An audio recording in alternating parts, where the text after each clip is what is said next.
हाँ हेलो। तो हम डियर स्टूडेंट्स, प्रिय विद्यार्थी, हम आगे पढ़ रहे थे त्रिभुज। यानी त्रिभुज क्या होता है। पिछले वीडियो में मैंने त्रिभुज का डिफिनेशंस और त्रिभुज कितने प्रकार के होते हैं शॉर्टकट में बता दिया था। आज हम नेक्स्ट पढ़ेंगे समकोण त्रिभुज के बारे में। हम पढ़ रहे थे समकोण त्रिभुज, यानी समकोण त्रिभुज किसे कहते हैं और उसका एक दो फार्मूले क्या होते हैं, मैंने उसे बता दिया था। आज हम पढ़ेंगे समकोण त्रिभुज के जो और बचे बेसिक चीज़ें जो रह गया था, मैं उसके बारे में जानूंगा। जैसे कि समकोण त्रिभुज क्या पढ़ रहे थे, समकोण त्रिभुज, समकोण त्रिभुज, समकोण त्रिभुज के बारे में हम पढ़ रहे थे। हम इसके और कुछ जो बेसिक चीज़ें होते मैं उसके बारे में जानता हूँ कि समकोण त्रिभुज से संबंधित और कुछ क्या बन सकता है। तो समकोण त्रिभुज कहने का अर्थ हुआ वैसा त्रिभुज जिसका एक कोण 90 डिग्री का हो, उसे समकोण त्रिभुज कहते हैं। और दो अन्य कोण न्यून कोण हो, मैंने ये सब पिछले वीडियो में बता दिया था कि जिसका एक कोण 90 डिग्री का हो और दो अन्य कोण 90 डिग्री से छोटा हो, उसे समकोण त्रिभुज कहते हैं। यानी एक कोण ए जो हुआ, मान लीजिए त्रिभुज ए बी सी है और जिसका एक कोण 90 डिग्री के है और दो अन्य कोण जो है, दो अन्य कोण ये और ये 90 डिग्री से छोटा होगा, तो ही समकोण त्रिभुज होगा। यहाँ तक मैंने पिछले वीडियो में बता दिया था। यानी समकोण त्रिभुज का जो ये होता है, इसे हम कहते हैं, ये भुजा तिरछी ऊंचाई को कहते हैं कर्ण। क्या? कर्ण। नीचे वाले को कहते हैं आधार, नीचे वाले को आधार। आधार को बी से सूचित किया जाता है, इंग्लिश में बोलते हैं बेस। इसको बोलते हैं हाइपोटेनस, इसे एच से सूचित किया जाता है। और इसे ऊंचाई को कहते हैं लंब। क्या? इसे लंब, इसे पी से सूचित किया जाता है। तो इसमें जो होता है आधार और कर्ण और लंब में जो फार्मूला होता है, एक फार्मूला होता है क्या, एच स्क्वायर। यानी कर्ण का स्क्वायर बराबर होता है लंब का स्क्वायर प्लस आधार का स्क्वायर। ये फार्मूला होता है त्रिभुज का, प्रॉपर्टीज होता है, यानी गुण होता है कि कर्ण का जो वर्ग होगा वो लंब और आधार के वर्ग के योगफल के बराबर होगा। यानी हम इसे हिंदी में लिख सकते हैं कर्ण का स्क्वायर बराबर लंब का स्क्वायर प्लस आधार का स्क्वायर, आधार का स्क्वायर। हम इसे लिख सकते हैं कि कर्ण स्क्वायर बराबर लंब स्क्वायर प्लस आधार स्क्वायर। ये फार्मूला होता है त्रिकोणमिति यानी त्रिभुज का। यानी त्रिभुज त्रिकोणमिति में भी यही पढ़ने का होता है समकोण त्रिभुज, लेकिन यहाँ है त्रिभुज। यानी त्रिभुज का जो होता है ये बेसिक फार्मूला होता है कि कर्ण स्क्वायर प्लस लंब स्क्वायर प्लस आधार स्क्वायर का योगफल कर्ण स्क्वायर के बराबर होता है। इसके आगे हम इसी से संबंधित कुछ और फार्मूले निकालता हूँ। जैसे कि मैंने यहाँ लिख दिया कि h बराबर डायरेक्ट लिखेंगे, इधर स्क्वायर में बराबर के उस साइड स्क्वायर जाएगा तो क्या आएगा, रूट में लिखेंगे p square plus b square. इसी से संबंधित डायरेक्ट हम h निकालना हो तो हम लिखेंगे क्या, root under plus p square plus b square. इसके बाद इसी से जो फार्मूले और निकल के आते हैं हम लिख सकते हैं क्या कि एच स्क्वायर में हम इधर p को इधर लाएंगे तो आएगा पी स्क्वायर, घटाव में इधर बचा क्या, बी स्क्वायर। यानी हम लिख सकते हैं बी स्क्वायर बराबर क्या, h square minus P square. हम यहाँ लिखेंगे बी बराबर, इसलिए बी बराबर क्या लिखेंगे, पहले बी स्क्वायर बराबर लिख लेते हैं, उसके बाद लिखेंगे H square minus P square.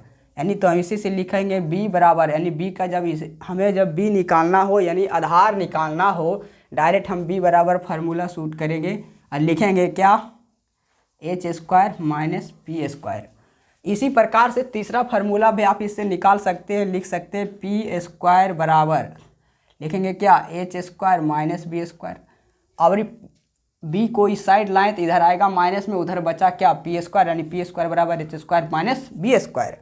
अब यहाँ लिखेंगे p बराबर, इसलिए p बराबर लिखेंगे क्या, root under h square minus b square. यानी यही तीन फार्मूले अक्सर इसी तीन फार्मूले से क्वेश्चन पूछे जाते हैं। ये एक फार्मूला ये हो गया यानी इसी से निकल के आया, और एक फार्मूला यहाँ ये हो गया। यही तीन फार्मूले से अक्सर क्वेश्चन एग्जाम में पूछे जाते हैं। अब पूछे कैसे जाते हैं, जैसे कि मान लीजिए मेरा लंब दे दिया है 8 सेंटीमीटर और आधार दे दिया है 6 सेंटीमीटर। क्या? आधार बराबर दे दिया है 6 सेंटीमीटर दे दिया है या 8 सेंटीमीटर दे दिया है। अब आपसे पूछेगा कर्ण का मान क्या होगा, यानी एच का मान क्या होगा, यानी निकालने के लिए दे दिया रहे तो हम डायरेक्ट ये फार्मूला पुट करेंगे। एच बराबर लिखेंगे रूट अंडर क्या p square plus b square. Root under p का मान कितना है दिया हुआ है 8 दिया हुआ है लंब, तो लिखेंगे 8 का स्क्वायर। बी का मान दिया हुआ है कितना 6, तो लिखेंगे 6 का स्क्वायर। अब जब इसे सोल्व करेंगे तो 8 का स्क्वायर आता है 64 और 3 का स्क्वायर होता है 36 यानी कि 36। इस प्रकार से आप जब यहाँ जब देखेंगे तब इसको जब दोनों को सम करेंगे योग करेंगे, जब दोनों को जोड़ेंगे आएगा 36 और 64 जो होता है 100 होता है, 6 4 10 के 0 बाकी 1 6 3 9 और 1 10। अब जब 100 का वर्गमूल आप निकालेंगे तो इसे लिख सकते हैं रूट अंडर 10 गुने 10 बराबर, यहाँ 2 गो रूट है तो रूट से बाहर कितना आएगा h बराबर 10, यानी h का मान जो आया मेरा कितना आया, h का मान कितना आया 10, यानी h का मान जो है मेरा 10 आया, यानी कर्ण का मान 10 आया। कोई ज़रूरी नहीं है कि b और p का मान दिया रहेगा, हो सकता है h का मान दिया रहे और b का मान दिया रहे, आपसे p का मान पूछ ले, तो उस स्थिति में आप ये फार्मूला लगाएंगे, यानी एक ही फार्मूले से तीनों फार्मूले निकाले जाते हैं, सूत्र जो आप हिंदी में बोलते हैं सूत्र। इसी प्रकार से समकोण त्रिभुज, अब समकोण त्रिभुज का क्षेत्रफल क्या होता है मैंने पिछले वीडियो में बता दिया था कि 1/2 गुने आधार गुने ऊंचाई। क्या समकोण त्रिभुज का क्षेत्रफल मैंने पिछले वीडियो में बता रखा हूँ कि 1/2 गुने आधार गुने ऊंचाई। पहले आप इतना तक यहाँ तक छाप लें, उसके बाद मैं नेक्स्ट इसके और जो फार्मूले बनते हैं मैं उसे फिर बताता हूँ, पहले अभी इतना यहाँ तक छाप लें।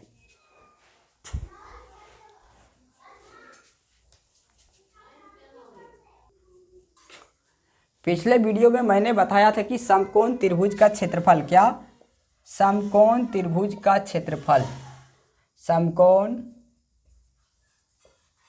त्रिभुज का क्षेत्रफल मैंने बताया था कि होता है 1/2 गुने आधार गुने ऊंचाई। ऊंचाई का कहने का अर्थ यहाँ ये वाला h नहीं हुआ, यहाँ ऊंचाई जो होगा यहाँ h नहीं होगा बल्कि ये h होगा p, यानी b गुना p। आधार हो गया इसका b गुना p। यहाँ ऊंचाई, यह तो तिरछी ऊंचाई है, क्या यह तिरछी ऊंचाई है।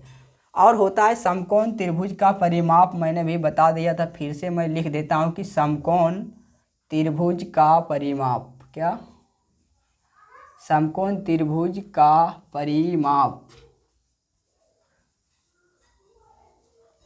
परिमाप होता है तीनों भुजाओं का योग, यानी a प्लस b, यानी इसे हम लिख सकते हैं क्या p plus b plus h, यानी तीनों भुजाओं का योग, यानी कर्ण प्लस लंब प्लस आधार, यही लिखा हुआ है कर्ण प्लस लंब प्लस आधार। यानी त्रिभुज का जो परिमाप होता है सभी भुजाओं का योग, यानी किसी भी त्रिभुज का आपसे परिमाप पूछे ये 2 फार्मूले और आप लिख लेंगे। तीसरा की बात करें तो यदि किसी समकोण त्रिभुज में, क्या हम एक दूसरा फिगर ड्रॉ कर लेते हैं यानी बना लेते हैं, उसमें आप समझे, जैसे कि मान लीजिए मैंने यहाँ एक त्रिभुज बना दिया इस प्रकार से, क्या एक समकोण त्रिभुज है, यह समकोण त्रिभुज ABC है। मैं दूसरा बना लेता हूँ और मान लीजिए कि मैं इसके B से एक लंब इसके कर्ण पर डाल दिया, यह बिंदु D है और यहाँ 90 डिग्री का कोण बनता है, कितना 90 डिग्री के, ये भी कोण 90 डिग्री के और ये भी कोण 90 डिग्री के। अब हम जो होता है इसके जो फार्मूले होते हैं, हम इसके फार्मूले भी एक होते हैं क्या समकोण त्रिभुज में, क्या समकोण त्रिभुज में ये तीसरे फार्मूला जो होता है क्या BD का स्क्वायर, यहाँ BD का जो होता है लंबाई जो होगा, मान लीजिए BD का लंबाई जो है x है, क्या x, और ये है y और ये है z, तो एक फार्मूला होता है BD का स्क्वायर, क्या BD का स्क्वायर बराबर होता है AD गुने में DC, क्या DC, यानी इसका फार्मूला, एक फार्मूला ये नोट कर लेंगे कि समकोण त्रिभुज में यदि किसी समकोण त्रिभुज में समकोण बनाने वाली कोण से उसके कर्ण पर लंब डाला जाए, कर्ण पर लंब डाला जाए तो उस लंब की स्क्वायर जो होगा उसके एडी और डीसी के गुणनफल के बराबर होगा। यह समकोण त्रिभुज का में ही फॉलो करता है, अदर त्रिभुज में फॉलो नहीं करता। अदर त्रिभुज जो होते हैं उसमें दूसरा रूल होता है। यानी ये 3 फार्मूले आप समकोण त्रिभुज में अगर जान गए तो बहुत ही अच्छा। ये तीनों फार्मूला आप याद कर लेंगे तो अच्छा है। अब समकोण त्रिभुज के आगे हम पढ़ेंगे समबाहु त्रिभुज। अब समबाहु त्रिभुज, मैंने त्रिभुज का डिफिनेशन, त्रिभुज कितने प्रकार के होता है पिछले वीडियो में मैंने बता रखा है। आप पहले उस वीडियो को जा कर के देख लें, फिर आप ये वीडियो को देखेंगे तो ही आपके लिए उपयोगी होगा। अब हम दूसरा पढ़ेंगे समबाहु त्रिभुज। पहले आप इतना लिख लें, उसके बाद समबाहु त्रिभुज के बारे में आपको बताता हूँ। हाँ, तो दूसरा त्रिभुज के बारे में हम जानेंगे। समकोण त्रिभुज हो गया, अब हम जानेंगे समबाहु त्रिभुज। समबाहु त्रिभुज। समबाहु त्रिभुज यानी समबाहु त्रिभुज जिसका सभी भुजा बराबर हो। समबाहु त्रिभुज का कहने का अर्थ हुआ जिसका सभी कोण और सभी भुजा बराबर हो, उसे समबाहु त्रिभुज कहते हैं। जैसे कि मैंने एक त्रिभुज यहाँ बना लिया इस प्रकार से, इस प्रकार से, थोड़ा बड़ा बना लेते हैं। इस प्रकार से मैंने एक त्रिभुज बना लिया ऐसे। मान लीजिए कि इसका सभी भुजा बराबर है। सभी भुजा बराबर है। ये भुजा ए है, ये भी भुजा ए है, ये भी भुजा ए है। यानी यहाँ से जो यहाँ तक की लंबाई है ए है, और यहाँ से यहाँ तक की भी लंबाई जो है ए है, और यहाँ से यहाँ तक की भी लंबाई ए है। यानी तीनों भुजा बराबर है। समबाहु त्रिभुज का आप डिफिनेशन लिखेंगे, परिभाषा लिखेंगे समबाहु त्रिभुज देके डैश देंगे इस तरह से, और लिखेंगे वैसा त्रिभुज जिसका सभी भुजा और सभी कोण बराबर हो, उसे समबाहु त्रिभुज कहते हैं। यानी वैसा त्रिभुज, फिर से हम रिपीट कर देते हैं कि वैसा त्रिभुज जिसका सभी भुजा और सभी कोण आपस में बराबर हो, उसे हम समबाहु त्रिभुज कहते हैं। फिर से एक बार बोल देता हूँ कि वैसा त्रिभुज जिसका सभी भुजा बराबर हो और सभी कोण बराबर हो, उसे हम समबाहु त्रिभुज कहते हैं। तो इसका सभी कोण भी बराबर होगा। यानी ये कोण अगर थीटा हम मान लिए तो ये भी कोण होगा थीटा। थीटा। और ये भी कोण होगा थीटा। और हम जानते हैं कि त्रिभुज के तीनों कोणों का योग कितना होता है। किसी भी त्रिभुज का, या तो समकोण त्रिभुज हो, या समबाहु त्रिभुज हो, या समद्विबाहु त्रिभुज हो, या अधिक कोण त्रिभुज हो, या न्यून कोण त्रिभुज हो, किसी भी त्रिभुज का तीनों कोणों का योग जो है होता है 180 डिग्री के बराबर होता है। यानी हम किसी भी त्रिभुज का जब तीनों कोणों का हम लिखेंगे, क्योंकि हम जानते हैं हम जानते हैं या प्रूव्ड किया हुआ है कि किसी भी त्रिभुज के, हम जानते हैं कि त्रिभुज के तीनों कोणों का योग त्रिभुज के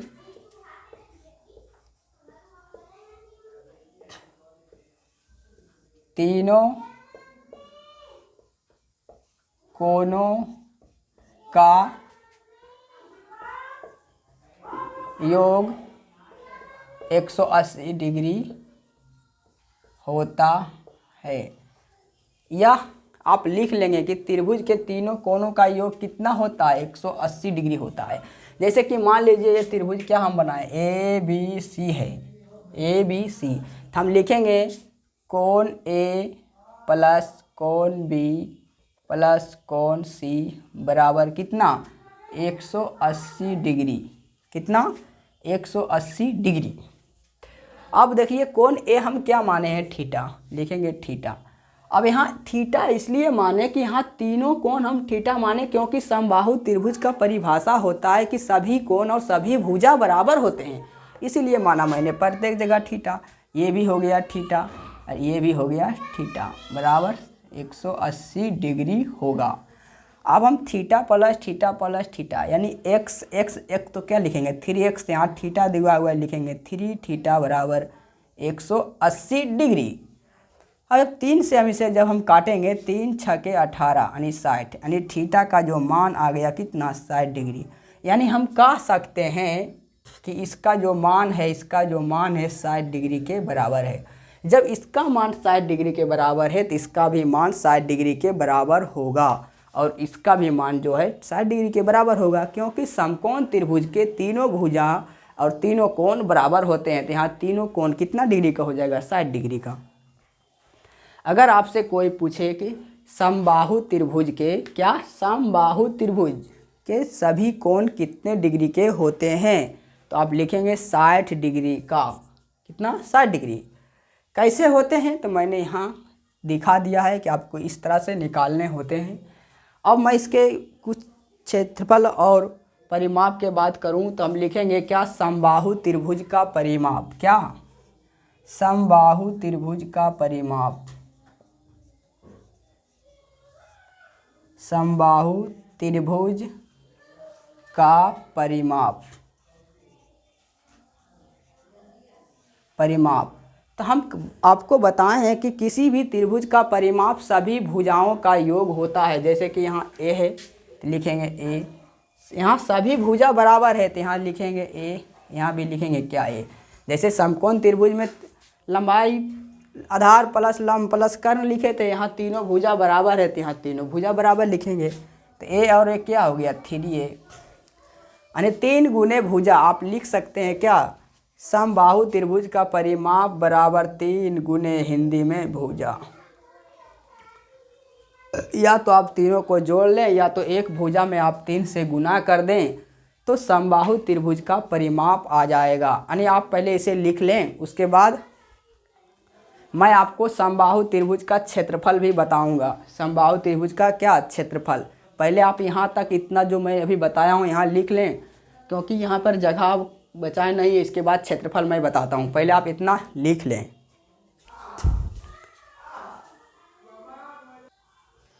अब समबाहु त्रिभुज के क्षेत्रफल के बात करें। क्या समबाहु त्रिभुज का क्षेत्रफल, पहले ऊंचाई निकालेंगे। पहले मैं इसके लिए फिर दूसरा इसी के समांतर यानी उसी के बराबर मैं दूसरा त्रिभुज बना लेता हूँ। क्या दूसरा, इसमें हम सीखता हूँ कि समबाहु त्रिभुज का क्षेत्रफल और ऊंचाई कैसे निकाला जाता है। ये त्रिभुज है, अभी मैंने यहाँ लिख दिया तो यही त्रिभुज मैं यहाँ बना लेता हूँ। क्या ये हो गया ए, ये भी हो गया ए, ये भी हो गया ए। अब मैं यहाँ से एक लाइन इस पर ऐसे ड्रॉ कर दिया, खींच दिया। अब देखिए ये पूरी लंबाई ए है तो यहाँ से जब बीचों बीच खींचेंगे तो यहाँ से यहाँ तक क्या हो जाएगा a/2, क्योंकि आधा होगा इसका। और ये भी हो गया क्या a/2, तो इससे ज़रूरत नहीं, यानी यहाँ से यहाँ तक की लंबाई क्या हो गया a/2। और ये क्या है a, ये भी a। अब ये हो गया h। क्या समबाहु त्रिभुज का ऊंचाई, देखिए यही तो ऊंचाई है, ऊंचाई है। अब आप पहले हम इसका ऊंचाई निकालेंगे, उसके बाद ही क्षेत्रफल निकालेंगे, क्योंकि त्रिभुज का क्षेत्रफल निकालने के लिए फार्मूला होता है आधार 1/2 गुने आधार गुने ऊंचाई। पहले हम ऊंचाई निकालेंगे। क्या इसका ये h' निकालेंगे। ऐसे ये p है, ऊंचाई क्या है p, ये ऊंचाई लंब इसे कहते हैं लंब। लंब क्या है p, यानी इस p का मान निकालेंगे। तो p बराबर जो होता है फार्मूला होता है √कर्ण, क्योंकि यहाँ अब 90 डिग्री का कोण बनेगा। तो 90 डिग्री का जब कोण बनेगा तो ये समकोण त्रिभुज का रूल होता है कि कर्ण स्क्वायर माइनस आधार स्क्वायर। कर्ण क्या है a स्क्वायर और आधार का स्क्वायर। आधार यहाँ आप यहीं से यहीं तक, क्योंकि इसी त्रिभुज में हमको निकालना है, क्योंकि यहाँ 90 डिग्री का कोण बन रहा है। तब लिखेंगे क्या a/2 का स्क्वायर, 1/2 का स्क्वायर। अब इसे जब आप सोल्व करेंगे तो p का मान निकल करके आएगा a स्क्वायर माइनस a का स्क्वायर a²/4। जब आप इसे सोल्व करेंगे इस तरह से इसे सोल्व करेंगे कि 4, इसे जब एलसीएम लेंगे तो आएगा नीचे में 4, 1 से नहीं कुछ तो नीचे में बटा 1 से भाग देंगे 4 में आएगा 4 गुने a²। तो लिखेंगे 4a² घटाओ 4 से भाग देंगे 4 में 1 गुना a² तो a², यानी p का मान जो है आ गया कितना 3a² बराबर 3 का वर्गमूल कभी नहीं निकलेगा √3। a² का वर्गमूल आएगा a और बटा 4 का वर्गमूल आएगा 2। यानी जो है समकोण समबाहु त्रिभुज का ऊंचाई आपसे पूछे, ऊंचाई यानी लंब, क्या लंब यानी ऊंचाई पूछे तो लिखेंगे क्या √3 गुने भुजा बटा 2। क्या p बराबर क्या लिखेंगे √3/2 गुने क्या भुजा। अगर पूछे समबाहु त्रिभुज की ऊंचाई बराबर तो √3/2 गुने भुजा लिखेंगे। अब पहले यहाँ लिख ले, उसके बाद लिखेंगे क्या समबाहु त्रिभुज का क्षेत्रफल। क्या समबाहु त्रिभुज का क्षेत्रफल। दूसरा फार्मूला ये हो गया, ये मान लीजिए दूसरा फार्मूला हुआ तो ये तीसरा हो गया, क्योंकि एक फार्मूला परिमाप मैंने पहले बता दिया हूँ। अब ये तीसरा फार्मूला क्षेत्रफल बराबर क्या होता है किसी भी त्रिभुज क्षेत्रफल 1/2 गुने आधार गुने ऊंचाई। ऊंचाई क्या है p, यही तो ऊंचाई है। लंब ऊंचाई होता है क्या ऊंचाई। अब लिखेंगे 1/2 आधार क्या है। अब पूरी यहाँ पूरी त्रिभुज का क्षेत्रफल निकालना है क्या पूरी, तो यहाँ से यहाँ तक आधार क्या है a लिखेंगे। अब ऊंचाई कितना आया यहाँ देखिए, ये तो ये कुछ भी लिखिए, लिखेंगे √3 यानी a को हम बोलते हैं भुजा यानी साइड, यही भुजा है साइड, हिंदी में बोलते हैं भुजा, इंग्लिश में a बोल दें। अब देखिए क्या आया √3a/2। अब नीचे में देखिए ऊपर में जब गुना करेंगे 1 से √3 में तो आएगा क्या √3, a गुना a क्या आएगा a²। अब बटा यहाँ √3 होगा, अब बटा 2 गुना 2 नीचे में आ गया 4। तो यानी समबाहु त्रिभुज का क्षेत्रफल जो होता है √3/4 गुने भुजा²। इसी को लिखते हैं हम क्या √3/4 गुने भुजा² हिंदी में। यानी समबाहु त्रिभुज का क्षेत्रफल जो होता है √3/4 गुने भुजा²। क्या √3/4 गुने भुजा² समबाहु त्रिभुज का क्षेत्रफल होता है। अब ये समबाहु त्रिभुज आपका खत्म हुआ, आप इसे अच्छी तरह से नोट कर लेंगे और याद भी कर लेंगे। अब 2-4 बार इसका जब प्रैक्टिस जब आप पेड पर या कॉपी पर करेंगे तो आपको अच्छी तरह से याद हो जाएगा। इसे कोई रटने की चीज़ नहीं, ये सब समझने का चीज़ें हैं। आप इसे समझ कर लिख ले, इसे लिख लें। फिर मैं मिलता हूँ नेक्स्ट जो और 4 त्रिभुज है। ऐसे एक ही त्रिभुज और इम्पोर्टेंट है, उसके बारे में मैं और डिटेल से बता दूंगा। और उसके बाद अब अगला जो आपको त्रिभुज बताऊंगा उससे सारा त्रिभुज का क्षेत्रफल या परिमाप निकल जाएगा, क्योंकि उसी से रिलेटेड सारे त्रिभुज होते हैं। ये दोनों थोड़ा एग्ज़ाम में पर्सनल ज़्यादा पूछे जाते हैं, इसीलिए अलग अलग बता दिया। अगला त्रिभुज में आपको सारा त्रिभुज क्लियर कर दूंगा नेक्स्ट वीडियो में। फ़िलहाल यहीं तक, आपको मिलते हैं नेक्स्ट वीडियो में। और आपके एक और भी निवेदन है कि मैं अभी तुरंत त्रिभुज से पढ़ने से कुछ पहले और कुछ बेसिक चीज़ों का शॉर्ट वीडियो बना देता हूँ, आप उसे देख लेंगे कि उसमें कोई बेसिक चीज़ जैसे कि हो गया मैं बोलता हूँ समकोण त्रिभुज। तो समकोण उसे क्यों कहा जाता है, समकोण का कहने या तो समकोण का मतलब हुआ कि जिस कोण का मान 90 डिग्री का हो, यानी जिस दो कोणों का योग 90 डिग्री का उसे समकोण कहते हैं। उसे मैं आपको भी तुरंत बता देता हूँ नेक्स्ट वीडियो में कि समकोण त्रिभुज क्यों, या आखिर में समकोण क्या होता है, समपूरक कोण क्या होता है, पूरक कोण क्या होता है, इस सब के बारे में भी आपको जानना। बहुत छोटी छोटी चीज़ों को आप नहीं जानते होंगे तो मैं उसके बारे में भी बना करके भी बता दे रहा हूँ।